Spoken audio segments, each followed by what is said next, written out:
Mesdames, Messieurs, bonjour et bienvenue dans ce numéro de votre émission Idée. Aujourd'hui, Idée va parler de vivre et laisser vivre. Et ce sera avec Madame Agbo Samé Aïma Chantal, une conseillère pédagogique que vous connaissez bien. Chantal, oui, vous êtes bien dans Idée. Effectivement, avec tout le grand plaisir, comme d'habitude. Nous allons parler de vivre et laisser vivre. Oui. Pensez-vous que ce soit un thème sur lequel on puisse réfléchir? Oui, je crois que l'idée est là pour donner vraiment des astuces à quiconque veut s'épanouir, quiconque veut vivre de façon très aisée dans sa communauté. Et je pense que parler de la vie, de vivre et de laisser l'autre vivre, il incombe à l'idée d'en faire un thème. Oui. Pensez-vous qu'il puisse arriver des fois où on vit et on empêche les autres de vivre? Oui. D'abord, le fait qu'on vive, c'est aussi à discuter. C'est un thème à discuter. Est-ce que je vis en effet, mais est-ce que j'existe?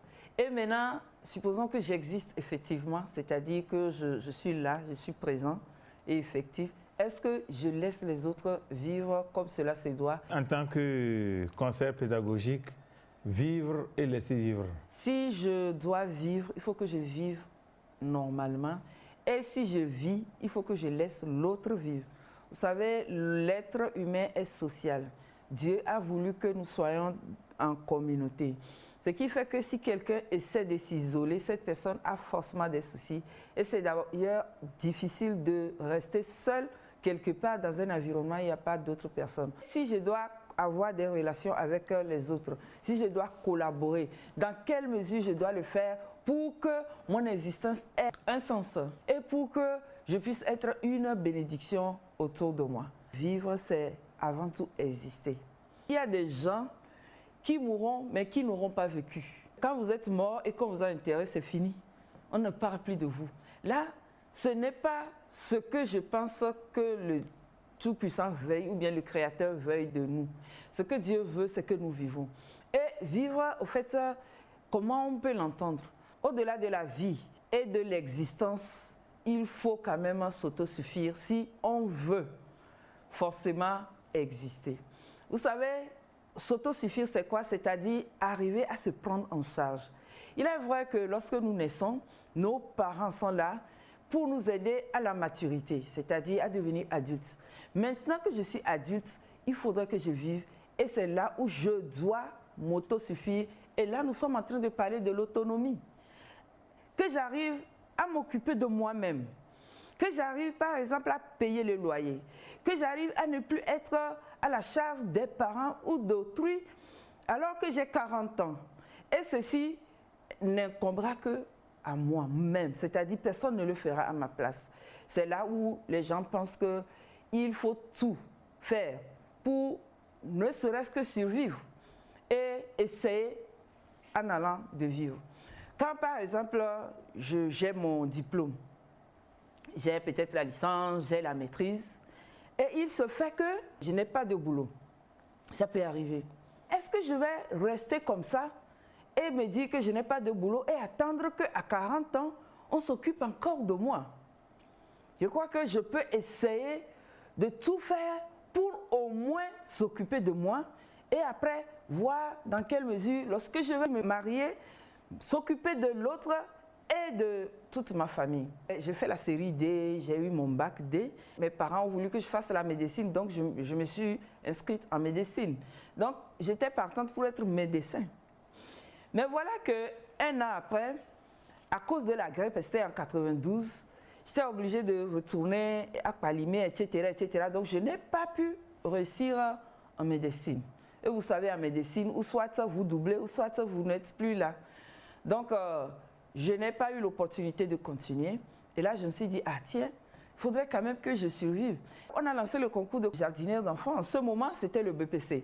Mais moi, je me suis dit, mais il faut que je vive, que je survive, parce que je ne vais pas être à la charge de mon mari. Et je suis en train de grandir. Je dois aussi me marier, parce qu'il y a un temps pour tout. Ceci a fait que j'ai passé le concours de jardinière d'enfants alors que j'avais le bac dans le temps. Et pour pouvoir juste vivre ou survivre et être autonome. Je crois que tous les jeunes qui nous voient en ce moment doivent penser à ça. Ce n'est pas parce que le chômage est récurrent là où vous êtes que vous allez vous laisser faire par la nature, c'est-à-dire que vous êtes là, vous dépendez toujours des parents, dépendez toujours des autres, vous êtes là, demandez, quémandez. Et c'est ça même qui amène des gens à vouloir rançonner les autres, etc. parce qu'on n'est pas autonome. Et quand on n'est pas autonome, on ne vit pas. Et je crois que nous devons comprendre que vivre, c'est avant tout s'autosuffire et passer par tous les moyens pour le faire. Je peux par exemple avoir mon master, mais conduire Zémijan pour pouvoir payer mon loyer en attendant de trouver un travail approprié.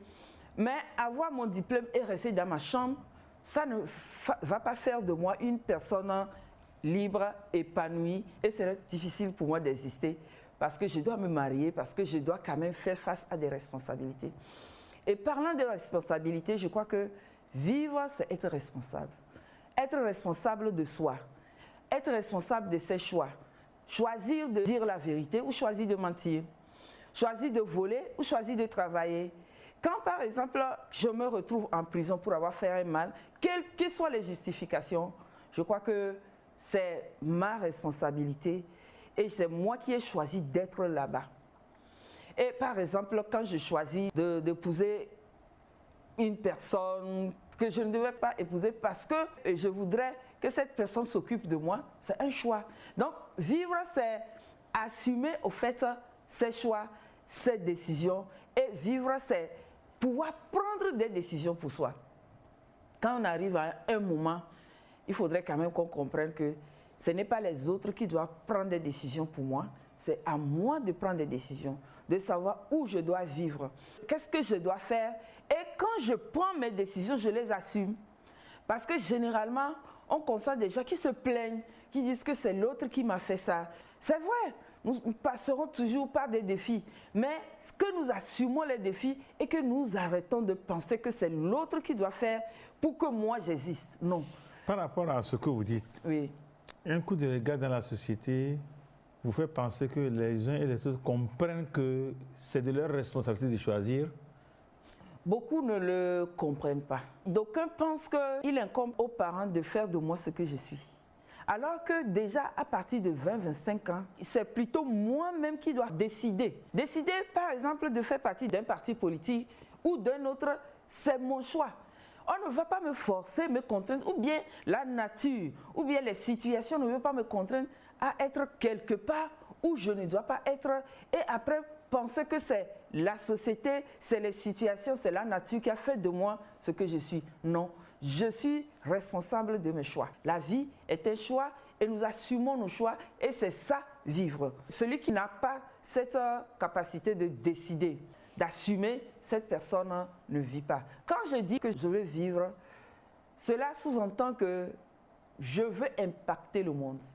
Au-delà du fait que je m'autosuffis, au-delà du fait que je suis responsable, je peux faire mieux en étant une bénédiction autour de nous. Des gens qui sont décédés des centaines d'années, mais on parle toujours d'eux. Parce qu'ils ont décidé de faire quoi? De vivre. Quand on coupe un arbre, quelques jours après, on n'en parle plus. Quand un animal meurt, quelques jours après, on l'oublie. Mais normalement, quand une personne meurt, cette personne, de par sa vie, doit exister de génération en génération. La fois passée, j'étais avocat à des funérailles où on parlait du grand-père du défunt qui a acheté une cloche pour l'église. Vous voyez, c'est son petit-fils qu'on est en train d'enterrer, mais cet acte qu'il a laissé, on s'en souvient même des années après. Et je crois que nous tous, nous pouvons être ainsi et décider de l'être. Ce n'est pas de grandes choses qu'il faut faire. C'est une cloche, peut-être ça n'a coûté que 4 000, mais ça a eu son impact. Quand je suis dans une société, je peux décider d'impacter, par exemple, ma société. Quand je suis sur une ruelle, cette ruelle a des soucis. Peut-être c'est l'eau qui envahit la ruelle. Et puis, je peux décider d'aller prendre des cailloux et venir remplir le trou là pour que les gens ne tombent pas, pour qu'il n'y ait pas d'accident. J'ai impacté mon environnement. Et je crois que c'est ce que Dieu voudrait de nous. Donc, en somme, vivre, c'est d'abord se prendre en charge pour pouvoir être épanoui. C'est ne pas être dépendant des autres, que ce soit sur le plan physique, matériel, même affectif. Hein, quand je suis là et que je détruis ma vie parce que peut-être mon mari ne m'aime pas ou ma femme ne m'aime pas, je crois que je suis sur le plan affectif dépendant de cette personne. Et là, je ne peux pas m'épanouir parce que moi-même, je ne m'auto-suffis pas en ce qui concerne l'estime de moi. Vivre, c'est être heureux, c'est être suffisant, être heureux, c'est être responsable, avoir le libre arbitre, être heureux, c'est pouvoir s'assumer. Et il faut que nous puissions travailler pour cela. Vivre sous-entend laisser l'autre vivre. Je crois que c'est le plan divin que nous vivons et que nous laissons aussi les autres vivre. Quand nous vivons et nous ne voulons pas laisser l'autre à côté de nous vivre, nous ne sommes pas dans le plan divin. Parce que si vous voyez la création du monde, vous allez constater que Dieu a tout fait pour qu'il y ait un processus de vie et de mort. Il y a un processus d'arrivée et de départ. Quand un bébé naît, il arrive dans le monde, il doit forcément quitter après quelques années. Et généralement, c'est à peine 150 ans. Hein. C'est rare de voir quelqu'un vivre 150 ans. Qu'est-ce que Dieu voudrait? Dieu voudrait que chacun visite la terre et laisse l'opportunité aussi aux autres de le faire. Donc, je suis là, je grandis et je dois laisser ma place pour que d'autres viennent aussi occuper cette place et continuer la vie sur cette terre. Si ce n'était pas le cas, imaginez, la terre serait déjà inondée, il n'y aurait plus de place et la vie serait difficile. Si mon grand-père ou mon arrière-grand-père devait toujours être là, j'imagine, et mon père devait être là, moi aussi, mes enfants, leurs enfants, c'est certainement que le petit lopin de terre que nous avons ou que nous occupons, notre famille ne pourra plus nous suffire. Donc, c'est dans le plan de Dieu qu'il y a un dynamisme par rapport à la vie sur cette terre. Et quand nous refusons ce dynamisme, c'est compliqué, tout devient compliqué autour de nous. Quand l'enfant commence le primaire, M. Kondo, vous allez constater qu'un enfant qui fait 6 ans et qui va au collège est un enfant qui a eu un cursus normal.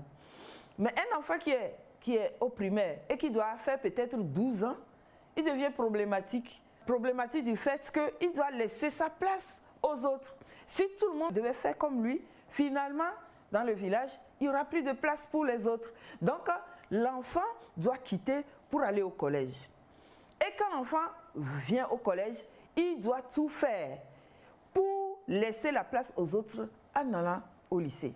Et déjà, avec 4 ans, c'est déjà suffisant. Au plus 5 ans, on se dit que ce n'est pas mal. Mais un enfant qui commence par s'éterniser au collège, on sera obligé de le renvoyer. Et ce n'est pas ce qui est conseillé, ou bien ce n'est pas souhaité que cela advienne à un enfant quelconque. Et si cet enfant-là va au lycée, il doit quitter le lycée. Donc vous voyez que quand vous ne quittez pas, vous ne cherchez pas à mouvoir, vous ne cherchez pas à évoluer, vous ne cherchez pas à mieux faire, vous devenez un problème pour la nature. Comprendre que je dois chaque fois évoluer, aller du point A au point B pour laisser le point A aux autres, ça doit être une vision, un mindset de quiconque, qu'on comprenne que je ne suis pas là pour être statique, pour m'éterniser quelque part, et quand on le comprend, ça marche. Généralement, il y a quelque chose que nous les parents, nous avons l'habitude de faire, c'est que nous pensons que nous devons être des parents éternels. C'est-à-dire que c'est mon enfant et jusqu'à ce que je ne quitte cette terre-là, je dois être le papa. Malheureusement, il y a un temps pour être papa, il y a un temps pour juste accompagner l'enfant. Et quand on le comprend comme ça, on laisse la latitude à l'enfant déjà à un âge de commencer par décider. Décider de qui épouser, décider de quel métier faire. Même à l'université, nous les parents, nous faisons tout pour nous projeter dans la vie de l'enfant. Non. Et quand nous le faisons comme ça devient un problème. c'est là où on se dit que ah, l'enfant là ne me respecte plus, etc. Non, l'enfant là, ça dit que j'ai un temps pour être parent et j'ai un temps pour laisser l'enfant être lui aussi peut-être parent ou être lui-même. Je ne vais pas me projeter et chaque fois quand je vais vouloir le faire, je vais me buter à sa rébellion ou bien sa résistance. Donc que nous trouvions normal que être parent aussi doit finir un jour. Au fait, être parent, c'est quoi? Être parent, c'est éduquer l'enfant. Être parent, c'est l'accompagner. Être parent, c'est lui donner les moyens qu'il faut. Et nous le ferons jusqu'à un moment et nous devons normalement éduquer l'enfant de telle sorte qu'il puisse être autonome un jour et non toujours lié à nous. Et ça aussi, c'est un investissement à faire, me dire que jusqu'à ce que mon enfant ait 25 ans, il ne doit plus avoir besoin de moi.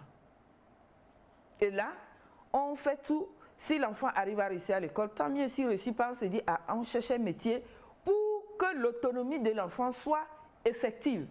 Parce que si cette autonomie n'est pas effective, nous aurons peut-être échoué dans notre rôle de parents. Et ça, ce n'est pas facile parce que généralement, nous les parents, nous disons que à l'âge où eux, ils veulent être indépendants, nous pensons que c'est à ce moment qu'ils ont plus besoin de nous. Ils ont besoin des choix que nous devons leur faire.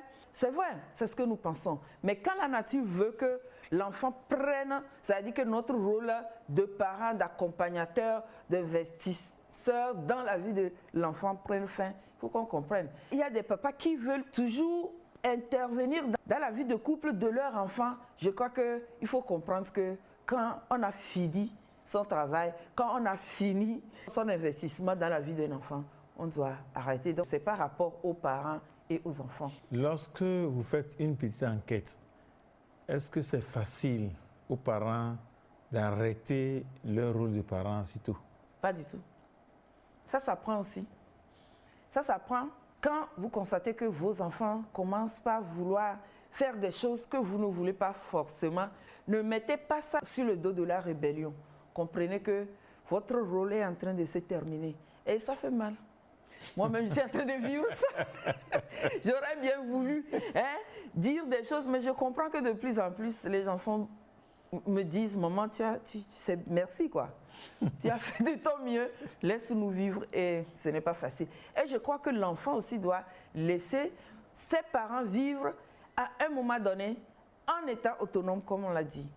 Quand à 25, à 30 ans, à 40 ans, vous êtes toujours sous le toit de votre père, là, votre père, vous ne le laissez pas libre. C'est-à-dire, il est encore obligé de vous donner de l'argent. Ça veut dire que vous prolongez son rôle de parent. Et là aussi, ce n'est pas intéressant. Les parents auraient bien voulu que les enfants à un âge les laissent vivre en étant autonomes. Et c'est là où ils comprendront qu'ils ont réussi, au fait. Donc, ne pas laisser aussi les parents vivre, être toujours là et demander, avoir 40 ans et aller, je ne sais pas, et menacer papa avec un couteau en disant que moi, tu me donnes de l'argent. Ce n'est pas laisser les parents vivre. Vous avez le devoir d'être aussi un jour adulte. Et c'est ça le cursus de la vie, selon le plan de Dieu. Généralement, lorsque nous sommes en couple, nous pensons que l'autre a des devoirs. C'est-à-dire, la femme pense que l'homme a le devoir de s'occuper d'elle. C'est-à-dire que, forcément, voilà. Et l'homme pense que sa femme a le devoir d'être soumise forcément. Effectivement, c'est ce que la nature veut. Que l'homme s'occupe de sa femme et l'entretienne comme cela se doit. Et que la femme aussi s'occupe de son mari. Mais nous pouvons le faire en laissant l'autre être lui-même. Dans cette histoire de vivre et laisser vivre, je crois que on doit en tenir compte dans nos foyers. C'est vrai, j'ai épousé un homme. C'est vrai, j'attends beaucoup de choses de cette personne. Mais je ne suis pas là, par exemple, pour pouvoir transformer cet homme selon ce que moi je pense que l'homme doit être. Si je me mets dans ce processus, je risque de ne pas laisser vivre mon mari. quand je vais vouloir toujours qu'il me fasse, cela sous-entend que moi-même, je ne vis plus. Voilà. Ça veut dire que moi-même, je n'existe plus et que je vais exister à travers mon mari. Oui, s'il a les moyens, il le fera. S'il a les moyens, je crois que tous les hommes aspirent à être des hommes responsables, à sortir de l'argent, à gérer tout. Mais au moment où ce dernier n'est pas capable d'être cette personne que je suis, je ne suis pas obligée de le harceler, le forcer, l'amener à être cet homme dont je rêve. Je crois que je peux le laisser vivre. Et la meilleure façon d'aimer une personne, c'est le laisser être lui-même. Quand je sais par exemple que c'est un homme qui aime le football, je ne peux pas venir et puis dire non, samedi, on doit aller faire ci. Donc tu ne peux pas aller. Je peux discuter avec lui et voir comment il peut se lever tôt, aller jouer par exemple au football et revenir pour qu'on continue le programme de la journée. Et c'est ça, laisser vivre quelqu'un, c'est le laisser être lui-même. Mais généralement, ce n'est pas facile, ce n'est pas ce que nous voyons. Il y a par exemple des maris qui ont des femmes et qui pensent que les femmes doivent être comme eux. Ou bien vivre, raisonner comme eux. Non, on peut laisser l'autre vivre selon son rythme. Supposons que moi, je suis très speed de nature et que je fais les choses aisément. Et voilà, je me retrouve avec un conjoint qui a un rythme plus lent. Bon, je peux le laisser vivre en d'abord acceptant son rythme, acceptant sa façon de concevoir la vie. Et après, je peux l'aider aux besoins. Et c'est ça, laisser l'autre vivre. Vous savez, il y a des gens, des femmes par exemple, qui profitent de leur féminité pour pouvoir malmener leur conjoint. Il y a une femme qui pense qu'avant qu'elle et son conjoint n'aient les rapports sexuels, il faut que l'homme lui donne de l'argent. Vous ne laissez pas l'autre vivre. Parce que dans le contrat du mariage, laisser l'autre vivre, au fait, c'est l'aider à s'épanouir. Et généralement, c'est ce que nous ne faisons pas dans les foyers, les ménages. Ce que nous voulons, c'est nous épanouir au détriment de l'autre. Et nous ne pensons pas forcément à l'épanouissement de l'autre. Nous sommes là à penser juste à nos droits. J'ai droit à ça, tu dois me respecter. Oui, et toi, est-ce que tu laisses l'autre vivre en le respectant? Tu laisses être lui-même. Quand par exemple, un homme est là et a moindre problème, il dit oui, tu ne me respectes pas, je ne vais plus te donner de l'argent de cocotte, tu ne me respectes pas et puis je te tape. Ça veut dire que vous ne laissez pas l'autre vivre. Vivre et laisser l'autre vivre dans le foyer, c'est au fait laisser l'autre s'épanouir en étant lui-même. C'est quand la personne a elle-même qu'elle peut donner ce que vous voulez. En matière d'amour par exemple, quand vous laissez une personne, votre conjoint, être lui-même, vous le laissez vivre, il va vous donner le meilleur de lui-même. Mais quand vous voulez qu'il fasse comme vous, finalement la personne devient frustrée, blessée, ne peut pas faire rejaillir de l'amour.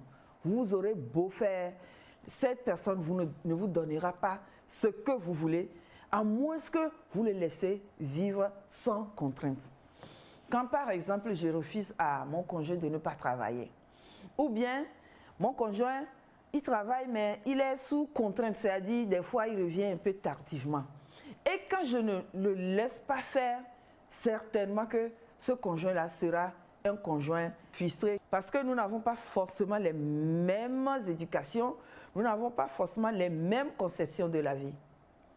Et ça devient compliqué. Des fois, nous ne voulons pas laisser la vie couler dans notre foyer parce que nous ne voulons pas laisser l'autre libre. Que l'autre aille prendre son téléphone ailleurs ou devant nous. Je crois qu'il a ce droit.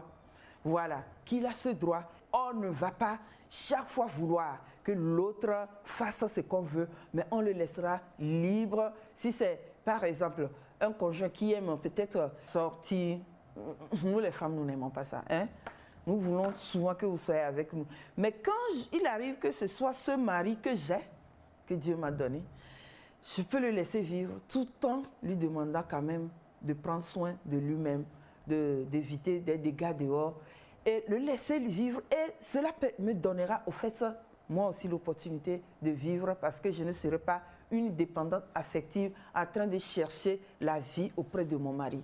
Souvent je dis aux femmes, une femme qui veut vraiment laisser son mari vivre, c'est une femme qui ne dépend pas trop financièrement de ce dernier. C'est-à-dire, toi aussi, tu peux chercher quelque chose à faire de telle sorte que ton mari ne soit pas coupable toujours des difficultés financières dont vous êtes l'objet dans votre foyer. Et ça aussi, c'est une façon de le laisser libre. Et je crois que l'homme aussi doit laisser la femme aller chercher de l'argent pour avoir une autonomie financière. Et il peut même l'aider à être financièrement libre et à pouvoir exister. Oui, avant de vous laisser continuer, si on veut faire un peu de statistiques, dans la famille, dans le foyer, qui souvent étouffe qui? Ah, ça, je crois que c'est réciproque. Hein.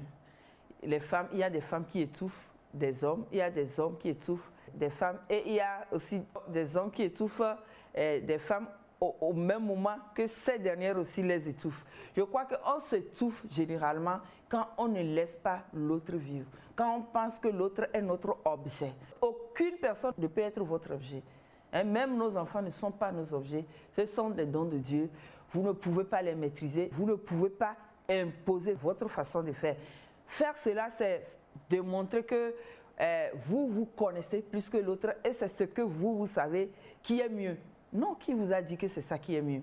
On peut essayer de faire des efforts pour laisser l'autre vivre, pour ne pas l'étouffer. Quand c'est l'homme qui étouffe la femme, vous allez constater que la femme ne sera pas aisée. La bonne façon de faire, c'est de laisser cette femme ou cet homme vivre comme il l'entend. Et vous cherchez les moyens idoines pour trouver des solutions pour pouvoir survivre. Est-ce que les mêmes choses peuvent arriver dans la vie de tous les jours entre un employé et son employé? Ah oui. Vous savez, M. Kondo, ce n'est pour rien qu'on a institué l'âge de retraite. C'est un exemple. Ce n'est pour rien qu'on nous dit à 60 ans, on arrête de travailler. On arrête de travailler parce que d'abord physiquement, on ne tient plus. Et en même temps, on doit laisser la place à d'autres personnes. Mais généralement, ce que je constate, c'est que lorsque, par exemple, il y a des gens qui doivent quitter à 60 ans, à 55 ans, ils deviennent aigus, ils deviennent frustrés parce qu'ils n'ont pas envie de partir. Et quand vous ne partez pas à la retraite, vous serez là, mais vous ne serez pas la bonne personne parce que certainement, le physique aurait pris un coup, le mental aussi. Donc, vous ne serez pas autant efficace que quand vous aviez 40 ans. Donc, vous comprenez que vous faites du mal à la nature. Donc, cette façon de vouloir toujours rester et ne pas partir, ce n'est pas conseillé parce qu'il faut vivre et laisser vivre. Il y a des employés aussi qui vivent mais ne laissent pas vivre les autres. Vous avez une entreprise qui fait par mois 60 millions. Mais dans cette entreprise, vous allez voir des gens qui ont des salaires de 30 000. Je compte 30 000 divisé par 30 jours. Ça veut dire que la personne a droit à 1000 francs. Maintenant, vous lui donnez 1000 francs, il doit se déplacer, il doit laisser de l'argent de cocotte, il doit manger. Est-ce que vraiment vous laissez cette personne vivre? On comprendrait si votre société ne fait pas beaucoup de recettes. On comprendrait. Si c'est par exemple, c'est 500 000 quand même, ou bien 300 000 et que vous devez payer, c'est compliqué. Donc on se dit, au SMIC, on commence comme ça. Mais quand ça va en augmentant, on rend aussi l'employé à l'aise.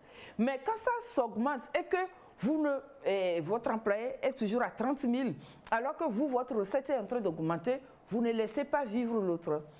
Et d'aucuns aussi ne laissent pas vivre leurs employés en les étouffant. C'est-à-dire que vous les faites travailler comme s'ils étaient des machines. Laissez l'autre vivre, c'est lui donner l'opportunité aussi d'être à l'aise à côté de vous. Il y a des institutions qui n'ont même pas de temps de pause. C'est-à-dire vous venez à 7 h, vous quittez à 18 h et on ne sait même pas quand vous allez manger. Il faut laisser l'autre aussi s'épanouir à côté de toi. Quand je vois des gens épanouis, quand je vois des gens avoir de l'argent, je bénis Dieu pour leur vie. Et je crois que nous tous, nous devons normalement arriver à une autosuffisance, à avoir de l'argent, à être capable de gérer notre quotidien. Quand c'est toujours moi, dans mon institution, qui vais des stages, qui vais à des réunions en Europe, et c'est toujours moi, ça devient frustrant pour tous ceux qui sont autour de nous. Je peux y aller et après je dis aujourd'hui, c'est toi qui iras à la formation parce que je veux laisser aussi l'autre manger.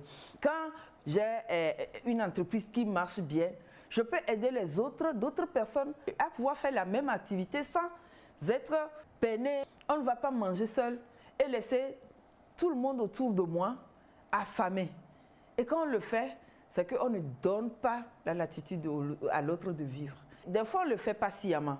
Des fois, c'est parce qu'on ne le sait pas. On ne sait pas que quand je mange à un niveau donné, je dois laisser d'autres manger. Et quand je le pense comme ça, c'est facile pour moi d'aider telle personne, d'aider un handicapé à avoir peut-être un vélo, etc. C'est vivre et laisser vivre tous ceux qui sont autour de nous. Il y a des fois où des gens sont très peinés de voir l'autre être à l'aise. C'est-à-dire que le riche doit être comme moi, je ne comprends pas. Et on commence par mal parler de ces riches. Ah, c'est vrai, il a de l'argent. Mais ce n'est pas pour ça que moi, je dois l'étouffer. Donc, je ne vais pas parler juste de ceux qui en ont, qui mangent et laissent manger. Mais il y a aussi des gens qui n'en ont pas, mais qui ne laissent pas ceux qui mangent, doivent manger avant de pouvoir leur donner. Les gens ne sont pas forcés de s'occuper de vous.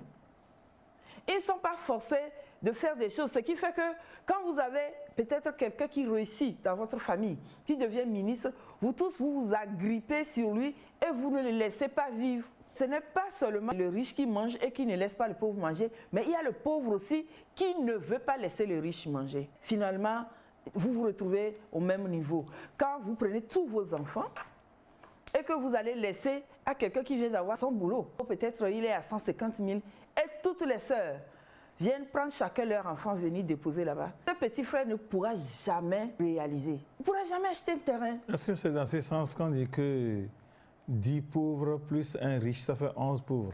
Oui, forcément. 10 pauvres plus un riche, c'est bien dit. Ça fait 11 pauvres. C'est-à-dire que vous ne laissez pas la personne s'épanouir afin de pouvoir aussi vous aider. Vous ne laissez pas le petit frère là pouvoir se construire et pouvoir porter plus de fruits afin de mieux vous aider. Il y avait un jeune homme que j'ai rencontré, il avait tellement de talent, il avait 15 à 16 ans, mais je ne vous dis pas, il est pétri de talent. Mais j'ai constaté qu'il n'allait pas à l'école, il a laissé l'école à BPC. Et les parents déjà ont commencé par vouloir qu'il s'occupe du foyer à cet âge. Donc il se promène dans les studios pour faire... Et moi j'ai pensé que s'il avait au moins le bac, il pourrait réussir mieux que ça. Donc on a tout fait pour qu'il reprenne les études.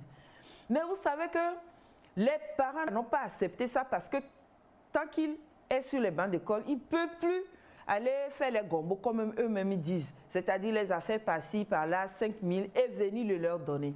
Donc j'étais obligée d'aller dire, vous voulez que votre enfant vive? Vous voulez qu'il réussisse? Laissez-lui la latitude de se former, c'est-à-dire de se construire et après vous allez manger. Au début, il n'avait pas compris. Donc le gars a continué ses études. Actuellement, il a son studio, il est capable même de s'occuper de tout le monde. Et ils ont compris que quand vous laissez l'autre se construire et que vous ne voulez pas forcément se greffer sur cette personne alors que ce n'est pas encore le moment, vous lui donnez la latitude de pouvoir mieux réussir et mieux vous aider. Je reviens toujours sur le foyer. Quand vous n'êtes pas le problème dans le foyer de votre frère ou de votre soeur, vous le laissez vivre, vous laissez sa femme aussi vivre. Et en Afrique, ce problème est récurrent. Quand votre petit frère a un boulot, c'est fini. Sa femme devient un problème. On dit, ah, elle est ceci, elle est ceci. Et on a tendance même à vouloir prendre sa place. Non, vous ne le laissez pas vivre. Il a le droit de choisir la femme qu'il veut et la femme aussi a le droit de choisir le mari qu'il veut. Vous n'allez pas venir faire votre loi dans le foyer de votre petit frère, ni dans le foyer de votre petite soeur. Non, c'est une façon de ne pas laisser vivre les autres. Et généralement, ça arrive dans nos ménages et ça crée des soucis. Finalement, le petit frère ne réussit pas et finalement, personne ne gagne. Quand on laisse l'autre vivre, que l'autre peut produire des fruits qui pourront nous aider aussi à évoluer.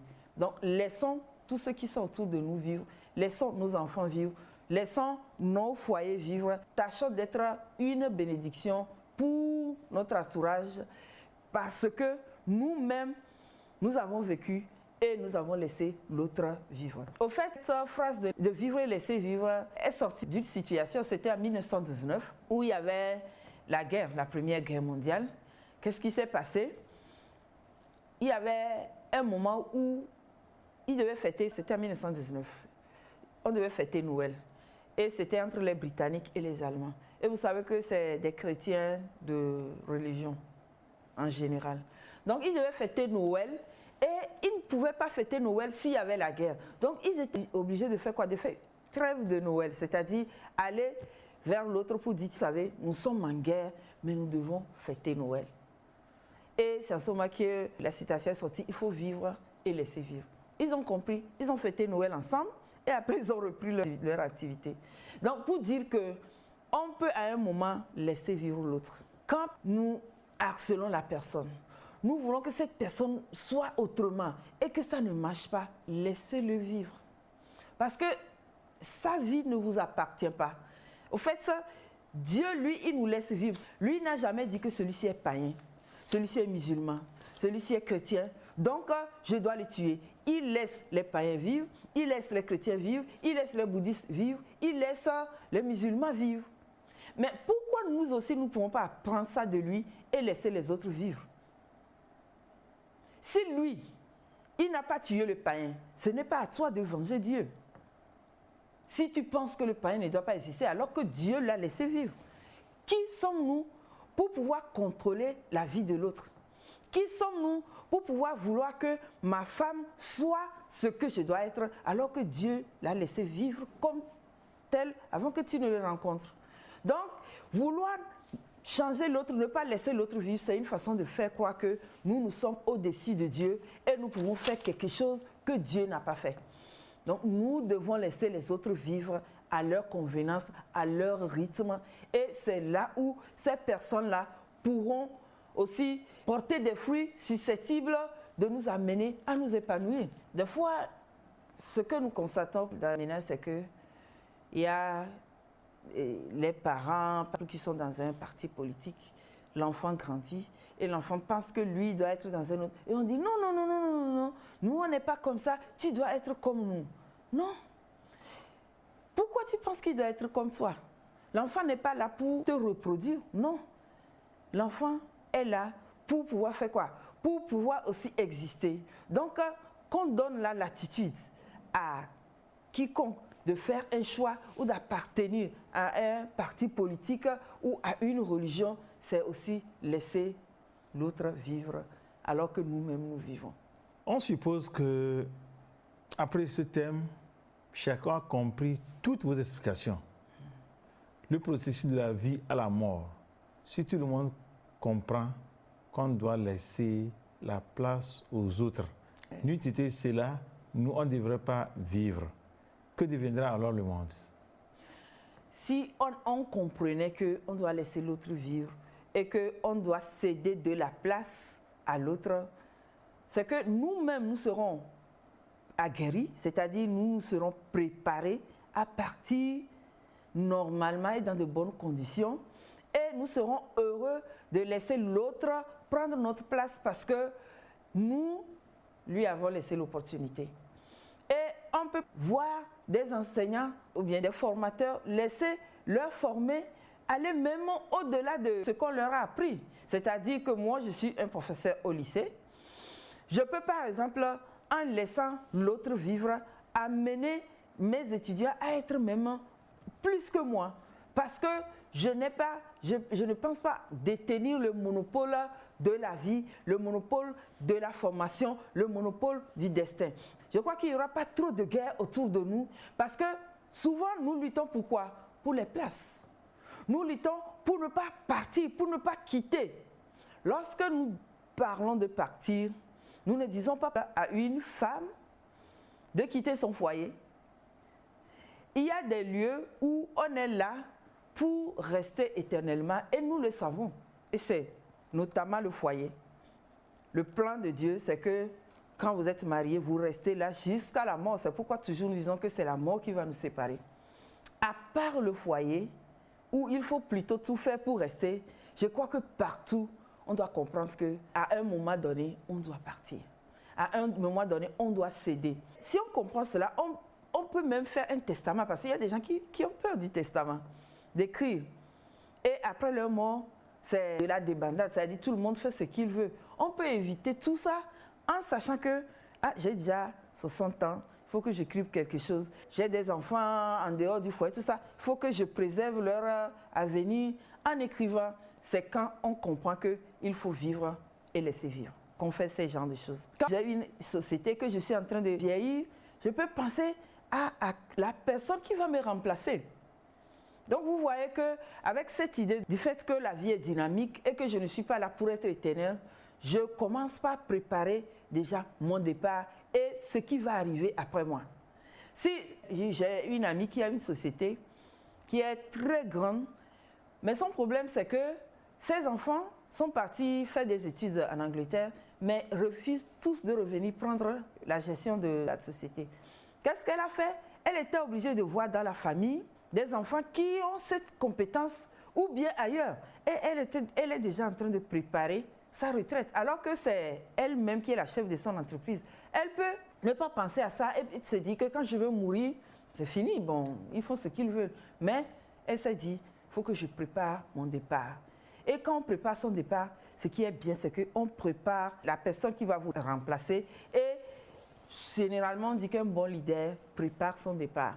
Mais quand vous ne préparez pas votre départ, vous partez et puis il n'y a personne qui ne vous remplace. Vous partez et puis la société s'éteint. Ça veut dire que vous n'avez pas vécu et vous n'avez pas laissé vivre. Normalement, après vous, la vie doit continuer. Et je crois que c'est ça la sagesse, que la vie continue même si je ne suis pas là. Le second niveau, au niveau de l'emploi, si nous tous, nous comprenons vivre et laisser vivre, travailler et partir céder la place aux autres, quel sera l'avantage pour soi-même et pour la société dans laquelle on vit? La question est pertinente. Ce serait un très grand avantage et ce serait le fait que je forme avant de partir. Je forme, je fais tout pour que après moi, la vie coule, pour que la société continue. Et je crois que c'est une idée qui doit nous animer normalement. Chacun. Vous êtes là, vous gérez idée, vous pouvez vous dire, après moi, il faut que idée continue. Avec cette idée, ça va aider la TVT à être pérenne. Et que, après vous, idée continue. Voilà. Moi, je suis conseillère pédagogique. Normalement, je dois penser au fait que, même quand je ne suis pas là, l'enseignement, ou bien, oui, doit continuer dans mon inspection. Donc, je dois tout faire pour non seulement bien travailler, mais céder la compétence à d'autres personnes. Dans notre société, vous allez voir par exemple des tradithérapeutes qui sont là et ils font tellement du bien à la société. Et le jour où ils meurent, c'est fini. Ils partent avec tout ce qu'ils ont comme acquis. Et je crois que c'est des gens qui ont vécu, mais qui n'ont pas passé, laissé vivre leurs compétences après eux. Donc, dans les sociétés, quand les employeurs pensent à laisser vivre l'autre, ils doivent aussi penser à la relève. Ils doivent aussi penser à la relève de demain. Et ça, beaucoup de gens n'arrivent pas à le faire. Ils ont peur de céder leur place et ils ont peur que s'ils formaient des gens, ces gens-là allaient un jour les dépasser. Alors que normalement, quand vous êtes un bon leader, tous ceux qui sont après vous doivent vous dépasser. Mais s'ils n'arrivent pas à vous dépasser, ça veut dire que vous n'en avez pas fait assez. Avoir peur de céder son fauteuil, que c'est une fausse peur. Parce que après vous, que vous ne le voyez pas, la mort sera là et vous allez céder le fauteuil ou bien vous allez céder votre poste. Le mieux, c'est de préparer des gens pour pouvoir prendre la relève. Au niveau de manger et laisser manger, si tout le monde comprenait, tel que vous avez dit, que chacun d'entre nous a droit à ce manger-là, que deviendrons-nous et quel sera l'état de la société dans laquelle nous vivons? Voilà. Si on comprenait cela, on n'arriverait pas à 10 pauvres plus un riche fait 11 pauvres. On aura peut-être 5 pauvres, 5 riches et petit à petit, 9 riches, 1 pauvre et un jour 10 riches autour de nous. Au fait, quand je mange seul, ce qui va m'arriver, c'est que des gens qui seront autour de moi ne seront pas heureux et ils vont toujours mettre des bâtons dans mes roues. C'est là où je serai là à me dire que ma famille ne m'aime pas, ma famille n'est pas avec moi. Manger et laisser manger, c'est amener les autres à être épanouis et à me laisser libre. Au fait, c'est ça. Quand je mange seul et que les autres ne mangent pas, je ne suis pas autant libre. Mais quand je mange et que je laisse un peu pour que d'autres mangent, le sourire sera autour de moi. C'est ça le secret. C'est pourquoi quand vous allez dans des écoles privées, vous allez constater que les écoles privées où le travail est bon, c'est les écoles privées où le fondateur ne mange pas tout. Il laisse la latitude aussi aux enseignants de manger un peu, c'est-à-dire d'augmenter au fur et à mesure leur salaire. Et plus ils sont à l'aise, plus ils donnent le meilleur d'eux. Donc, vous ne mangez pas seul, vous faites manger les gens autour de vous et vous avez la joie qu'il faut. Parce que quand les autres sont heureux, forcément, vous serez l'homme le plus heureux. C'est ça l'impact. On a autour de soi des gens qui sont heureux, des gens qui nous apprécient, qui nous bénissent. Il y a quelqu'un qui m'a donné un conseil un jour, parce que j'ai un livre que je vends, et la personne m'a dit, moi je voudrais que tu vendes ce livre-là à un prix où la personne qui l'achètera puisse te bénir au lieu d'avoir la bénédiction de façon pécuniaire.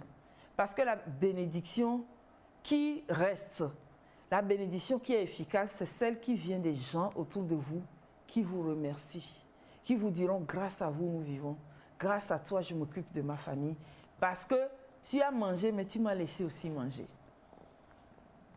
Oui, pour terminer, nous allons revenir sur parents et enfants.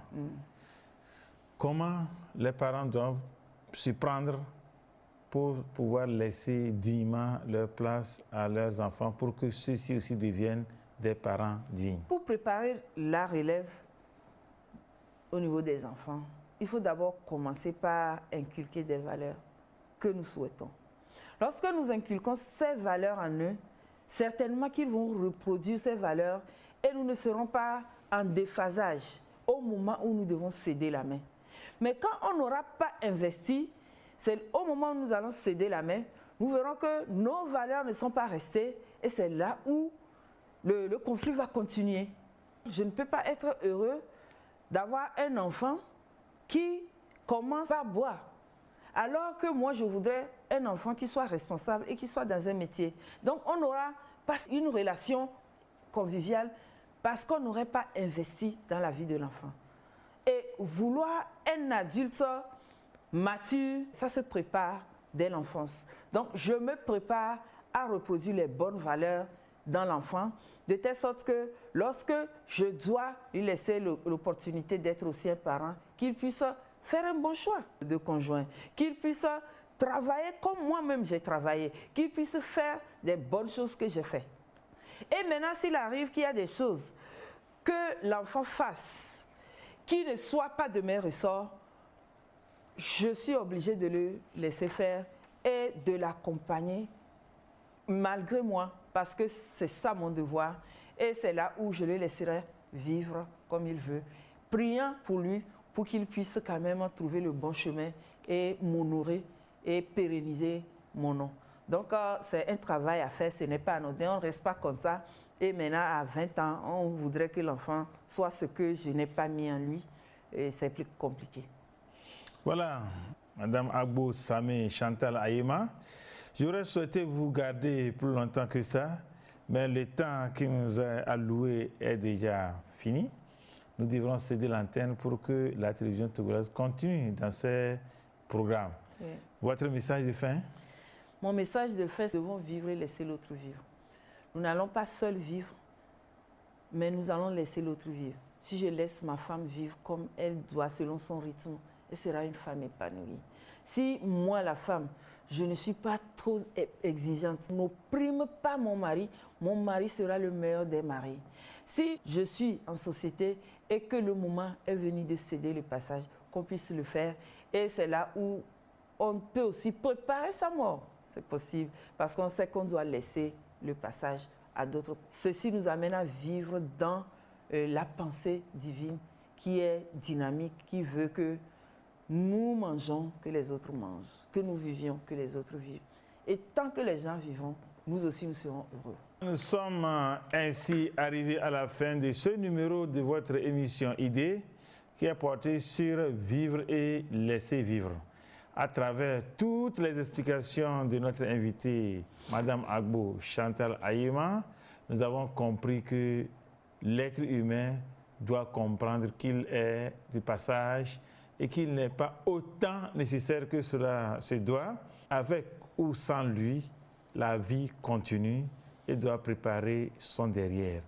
Akakpo, réalisateur du jour, merci pour votre technicité, grâce à votre savoir-faire.